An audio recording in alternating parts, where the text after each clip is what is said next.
Jemimah Rodriguez তার জীবনের সেরা ইনিংস খেলেছেন। ভারতীয় মহিলা দল সেঞ্চুরির রেকর্ড তাড়া করে 2025 সালের মহিলা বিশ্বকাপের ফাইনালে পৌঁছেছে। বৃহস্পতিবার নবী মুম্বাইতে ডিফেন্ডিং চ্যাম্পিয়ন অস্ট্রেলিয়ার বিরুদ্ধে 5 উইকেটে জয় হাসিল করেছে। রদ্রিগেজ 134 বলে অপরাজিত 127 রান করে দুর্দান্ত ইনিংস খেলেছেন। অন্যদিকে অধিনায়ক হরমিনপ্রীত কৌর 88 বলে 89 রান করেন, যার ফলে ভারত 339 রানের লক্ষ্য তাড়া করে সফলভাবে জয়লাভ করে। দীপ্তি শর্মা 24 রান এবং রিচা ঘোষ 26 রান করে খেলায় গুরুত্বপূর্ণ অবদান রাখেন। ফলে ভারত 9 বল বাকি থাকতে লক্ষ্য অতিক্রম করে ফেলে। রবিবার 2রা নভেম্বর ফাইনালে তারা দক্ষিণ আফ্রিকার মুখোমুখি হবে।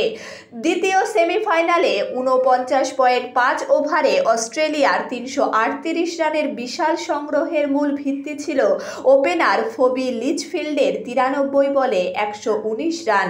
লিচফিল্ড ছাড়াও এলিস পেরি 88 বলে 77 রান করে দ্বিতীয় উইকেটে 155 রানের জুটিতে স্থিতিশীলতা যোগ করেন। অন্যদিকে অস্ট্রেলিয়া প্রথমে ব্যাট করার সিদ্ধান্ত নেওয়ার পর অ্যাশলে গার্ডনার 45 বলে 63 রানের ইনিংস খেলেন।